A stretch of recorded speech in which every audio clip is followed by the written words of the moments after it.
नमस्कार, आप देख रहे हैं कच्चा चिट्ठा। मैं हूं आपके साथ प्रीति रघुनंदन। भारत के प्रधानमंत्री नरेंद्र मोदी को भाई कहने वाली और पाकिस्तान की बलोच एक्टिविस्ट करीमा बलोच का कनाडा के टोरंटो में संदिग्ध हालात में शव मिला। करीमा पिछले 3 दिनों से लापता थीं और उसके बाद उनका शव बरामद हुआ है। करीमा की संदिग्ध मौत के पीछे पाकिस्तान की बदनाम खुफिया एजेंसी आईएसआई का हाथ माना जा रहा है, क्योंकि करीमा बलूचिस्तान में पाकिस्तान सेना के अत्याचारों के खिलाफ एक बड़ी आवाज थी। पाकिस्तान की सेना और आईएसआई से जब उन्हें जान का खतरा हुआ तो वो कनाडा में जाकर बस गईं। लेकिन पाकिस्तान सेना के जुल्मों के खिलाफ आवाज उठाना उन्होंने बंद नहीं किया। अब उनकी संदिग्ध हालत में हुई मौत के पीछे आईएसआई का ही हाथ माना जा रहा है, क्योंकि करीमा का शव जिस हालत में मिला है उससे यही संकेत मिलता है कि उनकी हत्या को हादसे की शक्ल देने की कोशिश की गई है। करीमा बलोच की हत्या। टोरंटो में मिला करीमा का शव। संदिग्ध हालात में मिला शव। आईएसआई पर है हत्या का शक। इससे पहले कि हम आपको करीमा बलोच का पूरा सच बताएं, उससे पहले जरा करीमा बलोच की जुबानी ये सुन लीजिए। हमें स्कूल नहीं है पढ़ने के लिए, ठीक है। हमें हॉस्पिटल्स नहीं है इलाज के लिए, ठीक है। सड़कें नहीं है, ठीक है। पीने के लिए पानी नहीं है, ठीक है। हमारे रिसोर्सेज पाकिस्तान लेकर जा रही है, वो भी ठीक है।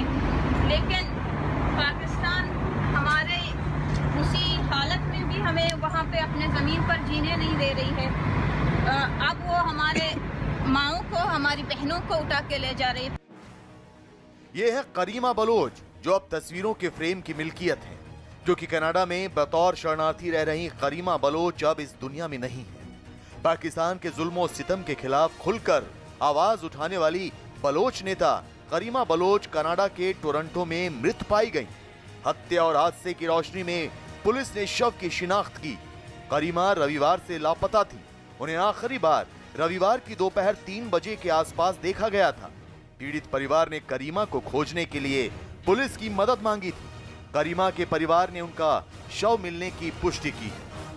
करीमा बलोच की हत्या जाहिर सी बात है पाकिस्तान की इंटेलिजेंस एजेंसी आईएसआई ने करवाई है, क्योंकि करीमा बलोच एक ह्यूमन राइट एक्टिविस्ट थी। पाकिस्तान की काली करतूतों को उजागर कर रही थी पूरी दुनिया के अंदर। बीबीसी द्वारा 100 मोस्ट पावरफुल विमेन का खिताब उनको मिला हुआ था, और वो पाकिस्तान के जो भूतपूर्व सैनिक थे जो कनाडा की सिटीजनशिप ले रहे थे और कनाडा में सेटल हो रहे थे, उनको एक एक करके वो एक्सपोज कर रही थी। करीमा बलोच का जो सारा तारुफ है और जिस तरह करीमा बलोच बेखौफ होकर पाकिस्तान की सरकार, वहां के हुक्मरान, पाकिस्तान की सेना और पाकिस्तान की खुफिया एजेंसी की पोल खोलती थी, और जिन हालात की वजह से करीमा बलोच को पाकिस्तान छोड़कर कनाडा में शरण लेने को मजबूर होना पड़ा, उन तमाम बातों की रोशनी में यह शक गहराता जा रहा है कि हो न हो करीमा बलोच किसी हादसे का शिकार नहीं हुई, बल्कि उनकी हत्या को हादसे की शक्ल देने की कोशिश की गई है। करीमा बलोच की हत्या का सबसे बड़ा फायदा पाकिस्तान की सेना को और सैनिकों को होने जा रहा है, जो कनाडा में सेटल होने का मंसूबा बना रहे थे, जो वहां की ख्वाहिश रखते थे, क्योंकि उन्हीं को ही टारगेट कर रही थी करीमा बलोच पिछले कुछ दिनों से, और पाकिस्तान की जो काली करतूतें हैं उसको उजागर करने में लगी हुई थी। करीमा बलोच हमेशा ही बलूचिस्तान की आजादी की हिमायती रही और हर दम और हर कहीं यही आवाज उठाती रही। लेकिन जब उन्हें लगा कि हिंदुस्तान और हिंदुस्तान की सियासत उनके दर्द से हमदर्दी रखती, तो उन्होंने भारत के प्रधानमंत्री नरेंद्र मोदी को अपना भाई बनाकर उनसे एक गुजारिश की। हाय श्री मोदी जी, रक्षाबंधन के दिन पे बलूचिस्तान की एक बहन आपको भाई मानकर आपसे कुछ कहना चाहती है। हम अपनी जंग खुद लड़ेंगे। हमें आपसे सिर्फ आप हमारी आवाज़ बन जाएं, उस जंग की आवाज़ बन जाएं और दुनिया के किसी भी कोने में उस आवाज़ को पहुंचाएं। हमें आपसे इतना चाहिए। इधर 2016 में ही प्रधानमंत्री नरेंद्र मोदी ने भी हिंदुस्तान की आजादी की सालगिरह के मौके पर लाल किले की प्राचीर से बलूचिस्तान और वहां के लोगों के दुख दर्द का जिक्र किया था। स्वतंत्रता दिवस के अवसर पर प्रधानमंत्री नरेंद्र मोदी ने अपने भाषण में पाकिस्तान अधिकृत कश्मीर और बलूचिस्तान के लिए स्वतंत्रता का समर्थन किया था। स्वतंत्रता दिवस के भाषण में पहली बार किसी भारतीय प्रधानमंत्री ने इन क्षेत्रों का उल्लेख किया था। दूर दूर बैठे हुए लोग, जिस धरती को मैंने देखा नहीं है, जिन लोगों को विषय में मेरी कभी मुलाकात नहीं हुई है, लेकिन ऐसे दूर सुदूर बैठे हुए लोग हिंदुस्तान के एक प्रधानमंत्री को अभिनंदन करते हैं, उसका आदर करते हैं, तो मेरे 125 करोड़ देशवासियों का आनंद है। प्रधानमंत्री नरेंद्र मोदी के भाषण के बाद ही करीमा बलोच ने पीएम मोदी को भाई बताते हुए कहा था कि रक्षाबंधन के दिन बलूचिस्तान की एक बहन भाई मानकर आपसे कुछ कहना चाहती है। बलूचिस्तान में कितने ही भाई लापता हैं। कई भाई पाकिस्तान की सेना के हाथों मारे गए हैं। बहनें आज भी लापता भाइयों की राह तक रही हैं। हम आपसे कहना चाहते हैं कि आपको बलूचिस्तान की बहनें भाई मानती हैं। आप बलोच नरसंहार युद्ध, अपराध और मानवाधिकार हनन के खिलाफ अंतर्राष्ट्रीय मंचों पर बलोचों और बहनों की आवाज बने। जाहिर है ये बात किसी भी लिहाज से पाकिस्तान के हुक्मरानों और वहां की खूंखार खुफिया एजेंसी के गले से नीचे नहीं उतर सकती। जो बलूच लोग हैं वो पाकिस्तान की पंजाबी फौज से बहुत नाखुश हैं, क्योंकि वो यहाँ पे एक्सप्लॉयटेशन करते हैं, यहाँ पे इनोसेंट लोगों को मारते हैं और बहुत सारे बलूची लोगों को अगवा कर दिया गया है, जिसकी करीमा बलोच काफी बार अपनी तकरीरों में उजागर कर चुकी थी। कनाडा के टोरंटो में करीमा बलोच के शव मिलने की बात जैसे ही सामने आई तो कनाडा के ही पाकिस्तान मूल के नागरिक तारिक फतेह ने ट्वीट करके दुख जताया। तारिक फतेह ने अपने ट्वीट में लिखा कि बलोच एक्टिविस्ट करीमा बलोच 2016 में पाकिस्तान से भागकर कनाडा में शरणार्थी का जीवन व्यतीत कर रही थी। आज उनका शव हार्बर फ्रंट के पास मिला। मेरी सारी संवेदनाएं उनके शौहर हम्मल हैदर के साथ बलोच लोगों के प्रति हैं जो अमेरिका और कनाडा में अपना जीवन बिता रहे हैं। मगर एक सवाल जरूर खड़ा होता है कि जब करीमा बलोच कनाडा में थी और उनकी हत्या करने का शक पाकिस्तान की खुफिया एजेंसी ISI पर लग रहा है, तो क्या कनाडा में रहने वाले शरणार्थियों की हिफाजत पर सवाल नहीं खड़े हो सकते? कनाडा के प्रधानमंत्री को हिंदुस्तान के फार्मर्स की चिंता हो गई थी, लेकिन उनको ह्यूमन राइट एक्टिविस्ट की चिंता नहीं हो रही है। कनाडा के अंदर उनको इस बात से परवाह नहीं है कि कनाडा के अंदर इस्लामी आतंकवाद फैल रहा है, खालिस्तानी आतंकवाद वहां पे पैर पसारे हुए हैं और पाकिस्तान जैसे कुख्यात और बदनाम मुल्क भी वहां पर आतंकवाद की घटनाएं कर रहे हैं। तो मेरे ख्याल से ये कह सकते हैं कि पश्चिमी दुनिया का ये एक बनाना रिपब्लिक ही है। कनाडा में बतौर शरणार्थी रह रही करीमा बलोच किसी भी लिहाज से मामूली हैसियत की नहीं थी। 2016 में करीमा बलोच को दुनिया की 100 सबसे असरदार महिलाओं की फहरिस्त में शामिल किया गया था। करीमा बलोच ने ही संयुक्त राष्ट्र में बलूचिस्तान का मुद्दा उठाया था। करीमा ने ही 2019 में एक इंटरव्यू के दौरान पाकिस्तान पर संगीन इल्जाम लगाए थे। करीमा बलोच ने स्विट्जरलैंड में संयुक्त राष्ट्र के सत्र में बलूचिस्तान का मुद्दा उठाकर सारी दुनिया की नजर अपनी तरफ मोड़ ली थी। लेकिन मई 2019 में एक मैगजीन को दिए इंटरव्यू में उन्होंने पाकिस्तान पर हमला बोलते हुए कहा था कि बलूचिस्तान के कुदरती खजाने की खातिर पाकिस्तान की सरकार वहां के लोगों पर जुल्म ढा रही है। किस तरीके से पाकिस्तान के जर्नैल जो हैं बहुत ही भारी करप्शन के अंदर मुलव्विज हैं और वेरी रिसेंटली जो चेयरमैन CPEC थे जनरल बाजवा, उनके जो इलीगल कमाई के जो जखीरों के बारे में जब जानकारी पता लगी तो लोग चौंक गए। खास तौर से जब लोगों को पता चला कि पापा जोन्स की लंबी चौड़ी जो चेन है US के अंदर वो उसमें उनका काफी इन्वेस्टमेंट है, तो ये फितरत है और इसीलिए वो इतनी जुल्म और सितम जो है बलूची लोगों पर कर रहे हैं। वैसे ये कोई पहला मामला नहीं है जब पाकिस्तान के खिलाफ आवाज बुलंद करने वाले का ये अंजाम सामने आया हो।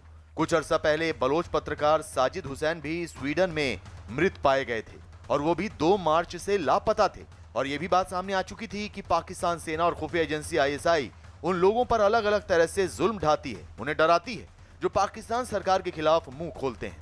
लिहाजा करीमा बलोच का यूं मृत पाया जाना महज एक इत्तेफाक नहीं हो सकता, बल्कि करीमा बलोच की मौत पाकिस्तान की गहरी साजिश का नतीजा समझ में आ रही है। वैसे ही कोई महिला मामला नहीं है जब पाकिस्तान के खिलाफ आवाज उठाने वाले इस तरह मृत पाए गए हों। बलोच पत्रकार साजिद हुसैन का शव भी इसी तरह स्वीडन में मिला था। असल में करीमा बलोच की हत्या के साथ ही पाकिस्तान की हुकूमत बलूचिस्तान की आज़ादी की आवाज को दबाने की साजिश को अंजाम दे रहा है, क्योंकि बलूचिस्तान पिछले 72 सालों से बारूद के ढेर पर बैठा हुआ है और वहां उठने वाली आज़ादी की आवाजें रह रहकर सुलगती रही हैं। मगर इन उठती हुई आवाजों को दबाने के लिए पाकिस्तान की सेना जुल्म सितम के इंतहा कर देती है और आलम यह है कि बलूचिस्तान की आज़ादी की मांग उठाने के लिए लोगों को पाकिस्तान की जमीन तक छोड़नी पड़ती है। बारूद के ढेर पर बलूचिस्तान,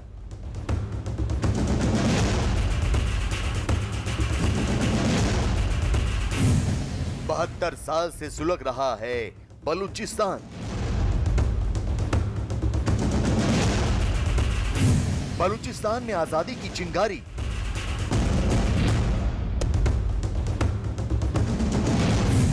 बलूचिस्तान पर पाकिस्तान का जुल्म,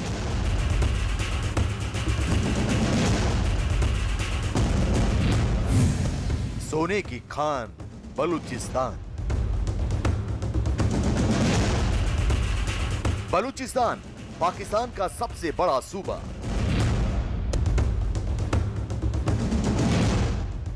बलूचिस्तान पाकिस्तान का सबसे खूबसूरत सूबा।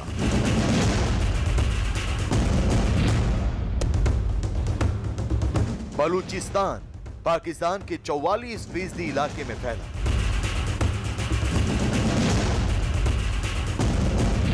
बहत्तर साल पहले पाकिस्तान के सियासतदानों ने बलूचिस्तान की आवाम के खिलाफ एक ऐसी साजिश का जाल बुना था कि वो आज तक उस जाल के जंजाल से बाहर नहीं निकल सके।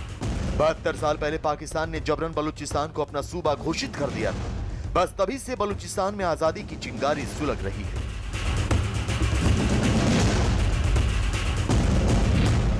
बलूचिस्तान में खूनी साजिशों का सिलसिला जारी है।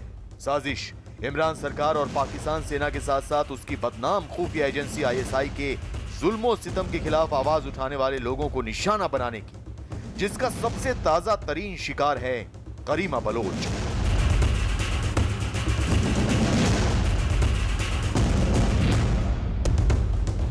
पाकिस्तान की सेना और ISI अपने दुश्मनों को अपने रास्ते से हटाने, अपने खिलाफ उठने वाली हर आवाज को खामोश करने में जुट गई। पाकिस्तान जिस रास्ते पर चला है वो वही रास्ता है जो उसने ईस्ट पाकिस्तान के अंदर इख्तियार किया था।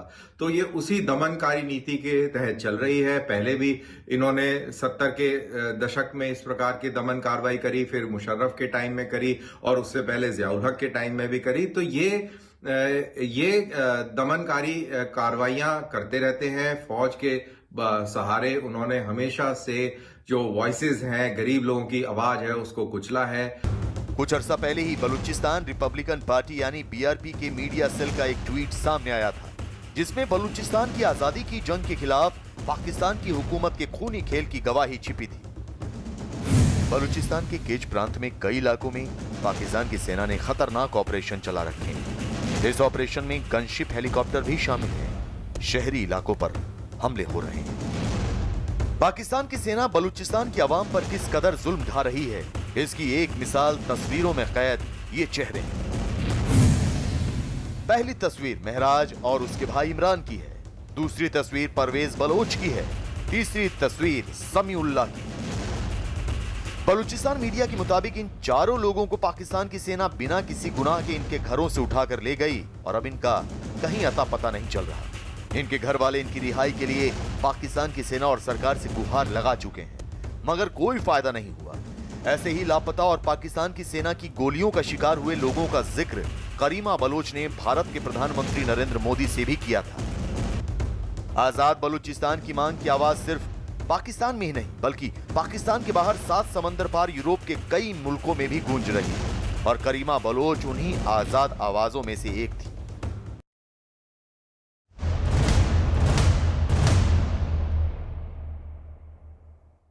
और अब बात करते हैं किसान आंदोलन की। राजधानी दिल्ली की सीमाओं पर कुछ किसान संगठन अब भी आंदोलन की मशाल को जलाए रखने की कोशिश कर रहे हैं। सरकार से बातचीत छोड़ कृषि सुधार कानूनों के खिलाफ विरोध प्रदर्शन कर रहे हैं, लेकिन देश के दूसरे हिस्सों के किसान इन्हीं कानूनों का फायदा उठा रहे हैं।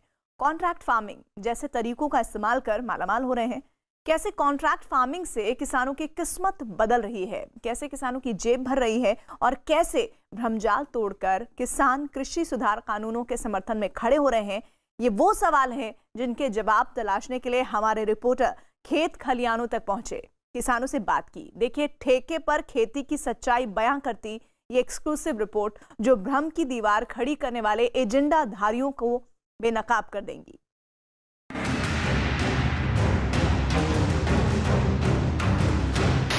हमारा इन्वेस्टमेंट ना के बराबर है और इनकम कई गुना बढ़ गई है। 3 बीघे हम बोते हैं कॉन्ट्रैक्ट में, उसमें फ़ायदा है। क्या कोई डेयरी वाला आपसे दूध लेने का कॉन्ट्रैक्ट करता है तो आपकी गाय भैंस ले जाता है क्या?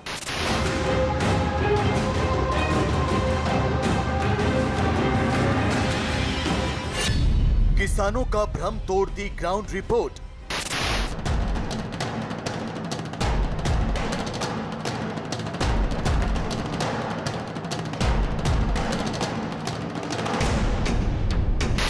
मैं मौजूद हूं उत्तर प्रदेश के बुलंदशहर के दरियापुर गांव में और कैमरे की लेंस जहां भी जाएगी आप तस्वीरों में देख सकते हैं। यहां पर 1262 बीघा माने 1262 बीघा की जो खेती है वो कॉन्ट्रैक्ट फार्मिंग के जरिए यहां पर होती है। यहां के जितने किसान हैं वो कॉन्ट्रैक्ट फार्मिंग पर निर्भर है। कंपनी से कॉन्ट्रैक्ट रूप में जुड़े हुए हैं। अब हम कंपनी हमें बीज देती है बेहतर और उसके बोने के साधन देती है, गाजर बोने के, जिस एक लाइफस्टाइल बदल गई है। मतलब खुद भी स्वयं किसान हैं तो हम धान और गेहूं की खेती करते थे, लेकिन जब हमने गाजर का वहां से देखा और सीखा कि भी इसमें इतनी बचत है तो हमने उन्हीं के साथ में कॉन्ट्रैक्ट फार्मिंग भी शुरू की। जो यहाँ से दूरी ज़्यादा पड़ती है तो हमने एक अपना ये सेटअप जो है यहाँ अपने सभी गाँव के किसानों के जोड़ के एक सेटअप तैयार किया। कॉन्ट्रैक्ट फार्मिंग से किसान मालामाल।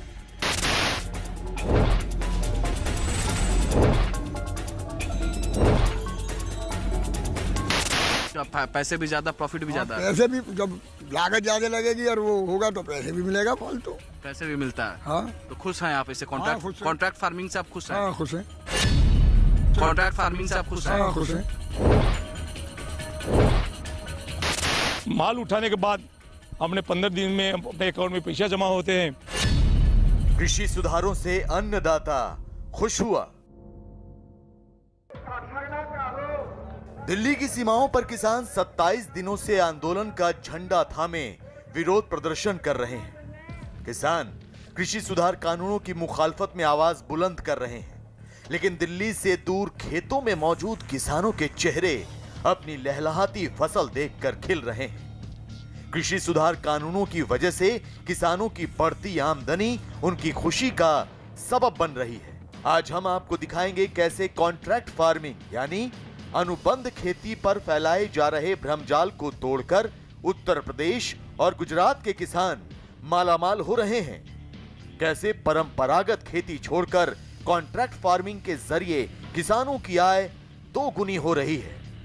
ठेके पर खेती का सच जानने के लिए सबसे पहले न्यूज 18 ने रुख किया दिल्ली से करीब 100 किलोमीटर दूर उत्तर प्रदेश के बुलंदशहर का।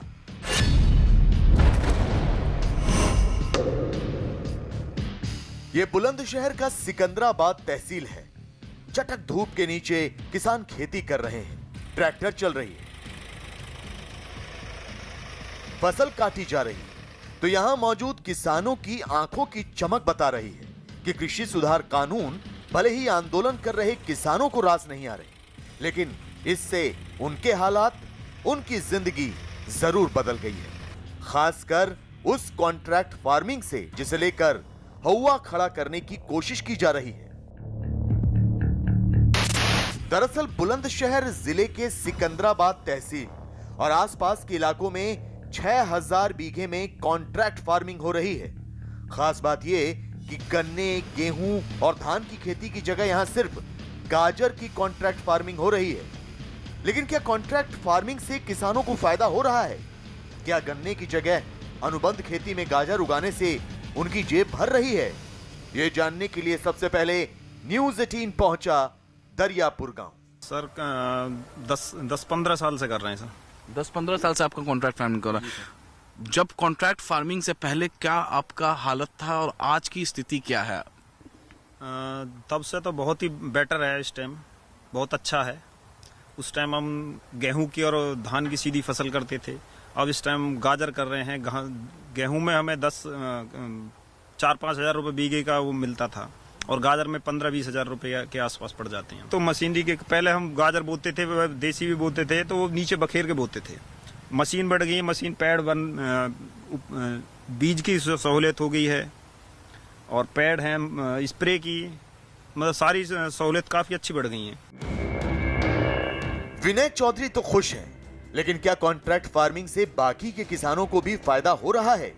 ये जानने के लिए न्यूज़ 18 के रिपोर्टर ने रुख किया बलसूरी गांव का। बलसूरी गांव के किसान राजीव खेतों में काम कर रहे थे, तो उनसे बातचीत में ये पता चला कि कॉन्ट्रैक्ट फार्मिंग से उनकी आमदनी तो पहले के मुकाबले बढ़ी ही है। पक्का मकान बन गया है, गाड़ी खरीद ली है और बच्चे अच्छे स्कूल में पढ़ाई भी कर रहे हैं। ये गाजर, हम एक कंपनी है हमारे सिकंदराबाद में ही, सनशाइन वेजिटेबल के नाम से, हम उस कंपनी से कॉन्ट्रैक्ट रूप में जुड़े हुए हैं जी। अब हम कंपनी हमें बीज देती है बेहतर और उसके बोने के साधन देती है, गाजर बोने के, जिस एक लाइफ स्टाइल बदल गई है, मतलब उन साधनों को कंपनी से मिलने के बाद। तो हम गाजर जो है वो जो हमें मशीन देते हैं उनसे हम गाजर बोते हैं और पैड पे गाजर बोती है। कंपनी किसानों को अच्छे बीज देती है, कंपनी किसानों को खाद देती है, कंपनी किसानों को उनकी फसल की अच्छी कीमत देती है। यही नहीं, फसल की बुआई से पहले ही उसकी कीमत तय कर दी जाती है। यही वजह है कि लालपुर गांव के जयवीर सिंह भी अब परंपरागत खेती से कॉन्ट्रैक्ट फार्मिंग की ओर मुड़ रहे हैं। फिलहाल ये सिर्फ 3 बीघे में ही ठेके पर गाजर की खेती कर रहे हैं, लेकिन इससे हो रहे अनगिनत फायदे भी गिनवा रहे हैं। हमारा जो सामान है वो अपना चला जाता है सही। मंडी में जाते थे पहले बगैर कॉन्टैक्ट के, जब उसके बाद में वहाँ पे कोई नहीं पूछता था किसी भाव, कॉन्टैक्ट में है हमारा ये हो जाता है तो हमें सही पैसे में दाम मिल जाते हैं। जाहिर है आपके जहन में भी ये सवाल कौन रहा होगा कि कॉन्ट्रैक्ट फार्मिंग होती क्या है। तो आपको बता दें कि कॉन्ट्रैक्ट फार्मिंग के तहत किसान अपनी जमीन पर खेती तो करता है, लेकिन अपने लिए नहीं बल्कि किसी और के लिए। इसमें किसान को पैसा नहीं खर्च करना पड़ता। कोई कंपनी या फिर कोई आदमी किसान के साथ अनुबंध करता है कि किसान की उगाई गई फसल को कॉन्ट्रैक्टर एक तय दाम में खरीदेगा। इसमें खाद और बीज से लेकर सिंचाई और मजदूरी, हर चीज का खर्च कॉन्ट्रैक्टर का ही होता है। ये है लाल कृष्ण यादव। लाल कृष्ण यादव वो शख्स हैं जिन्होंने साल 2000 में पार्टनरशिप में कंपनी बनाई और सबसे पहले अपने ही गांव में कॉन्ट्रैक्ट फार्मिंग शुरू की। आज इनके गांव के 1262 बीघा जमीन पर कॉन्ट्रैक्ट फार्मिंग होती है। लाल कृष्ण यादव ने कॉन्ट्रैक्ट फार्मिंग या कहें ठेके पर खेती को लेकर फैलाए जा रहे भ्रमजाल को तोड़ते हुए इसके फायदे गिनवाए। उसको डिस्ट्रीब्यूट करते हैं किसानों को, रेट उनका सोइंग से पहले हम डिसाइड कर देते हैं कि आपको ये रेट मिलेगा। उन्हें ना कहीं मंडी में जाना, ना किसी से भाव तय करना। जब उनकी फसल तैयार हो जाएगी, हमारी ही लेबर, हमारी टीम सारे इस काम को करती है। वो बस सोइंग करते हैं और सोइंग भी हम कराते हैं, बाकी अपना पानी वगैरह ये करते हैं, नलाई वगैरह भी हमारी टीम करती है। हम पूरा सुपरविजन हमारा रहता है। ये सारी लेबर हमारी है। हमारा मुनीम होता है खेत में और हमारा ट्रैक्टर ट्रॉली ड्राइवर लेके आता है। ये काम करती हैं, हमारे तरीके से काम होता है और जो किसान के खाते में पैसा चला जाता है, लेबर को पेमेंट हम करते हैं। आज बुलंदशहर का लगभग हर छोटा बड़ा किसान गाजर की कॉन्ट्रैक्ट फार्मिंग कर रहा है। हर किसान की आमदनी पहले से ज्यादा बढ़ी है। खेती में आने वाली दिक्कतें कम हुई हैं। खाद, बीज, सिंचाई, जुताई, बुआई का झंझट कम हुआ है। लिहाजा बुलंदशहर जिले के इस सिकंदराबाद तहसील में ज्यादातर किसान ठेके पर खेती करते नजर आ रहे हैं। कितने सालों से पहले ये कर रहे हैं कॉन्ट्रैक्ट? ये करीब 15 साल से जी। 15 साल से कॉन्ट्रैक्ट फार्मिंग कर रहे हैं। जी जी। पहले जो खेती आप करते थे, जो कॉन्ट्रैक्ट फार्मिंग में नहीं, तो उसमें ज्यादा प्रॉफिट था या इसमें? इसमें प्रॉफिट है जी। कितने का प्रॉफिट है? 2-2.5 गुना मान के चलो आप पहले से। अच्छा, जब कंपनी आपके इलाके में आई तभी से आप कॉन्ट्रैक्ट फार्मिंग में लग गए? शुरुआती नहीं, शुरुआत में तो अपना थोड़ा थोड़ा अपने तरीके से चले थे। कभी 10 बीघे बोली, 20 बीघे बोली, फिर बोते बोते बढ़ते चले गए। फार्मिंग आप गाजर का करवाते हैं, उसमें ज्यादा पैसा है या गेहूं में ज्यादा पैसा है? गाजरों में ज्यादा पैसा। कितना ज्यादा पैसा होगा? होगा 1.5-2 गुना। और आप दरियापुर में देखा मैंने कि कई लोग 10-10 साल से कॉन्ट्रैक्ट फार्मिंग करा रहे थे, लेकिन आप 5 ही साल से, ऐसा क्यों? मैंने पहले ही नहीं दे दिया था, यू खेत उस पर कन पे दे दिया था, तो इन्होंने ही करा था। बुलंदशहर जिले के किसान मालामाल हो रहे हैं।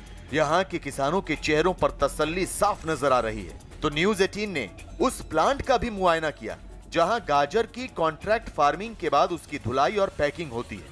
यहाँ के मालिक से बातचीत पर पता चला कि किसानों को ठेके पर खेती से बहुत फायदा हो रहा है। मौजूद हैं बुलंदशहर जिले के ज्ञानपुर सीपुर गांव में, और कॉन्ट्रैक्ट फार्मिंग के जरिए जो खेतों से जो गाजर का उत्पादन होता है, जब फसल तैयार होने के बाद यहाँ पर इस प्लांट में लाया जाता है। और आप देख सकते हैं तो गाजर की जो धुलाई होती है इस प्लांट में होती है, और गाजर धुलाई होने के बाद प्लांट से यहाँ पर आप देखिए किस तरीके से यहाँ पर धुलाई होने के बाद निकाला जाता है। और उसके बाद जो यहाँ पर जो कर्मचारी काम कर रहे होते हैं वो इस गाजर को यहाँ पर इकट्ठा करते हैं, छांटते हैं कौन से अच्छे गाजर है, कौन से थोड़े से खराब गाजर है। एक खुद भी स्वयं किसान है, तो हम धान और गेहूं की खेती करते थे, लेकिन जब हमने गाजर का वहां से देखा और सीखा कि भी इसमें इतनी बचत है, तो हमने उन्हीं के साथ में कॉन्ट्रैक्ट फार्मिंग भी शुरू की। जो यहाँ से दूरी ज़्यादा पड़ती है, तो हमने एक अपना ये सेटअप जो है यहाँ अपने सभी गांव के किसानों के जोड़ के एक सेटअप तैयार किया, और जो धीरे धीरे जैसे जैसे वो काम बढ़ा है हम भी अपना इसको बढ़ा रहे हैं। हाँ जी, बुलंदशहर में कॉन्ट्रैक्ट फार्मिंग का चलन बढ़ रहा है। 20 साल पहले शुरू हुआ यह सिलसिला कृषि सुधार कानून आने के बाद रफ्तार पकड़ चुका है। यहाँ कोल्ड स्टोर भी बनने लगे हैं। बुनियादी ढांचा मजबूत हो रहा है। केंद्र सरकार ने कृषि सुधार कानूनों में कॉन्ट्रैक्ट फार्मिंग पर ऐसे नियम बनाए हैं जिनसे किसानों की खुशहाली बढ़नी तय है। तो आपको बता दें कि कॉन्ट्रैक्ट फार्मिंग यानी ठेके पर खेती के फायदे क्या हैं। कॉन्ट्रैक्ट फार्मिंग से किसानों को बेहतर कीमत मिलती है। बाजार भाव में उतार चढ़ाव का फर्क नहीं पड़ता।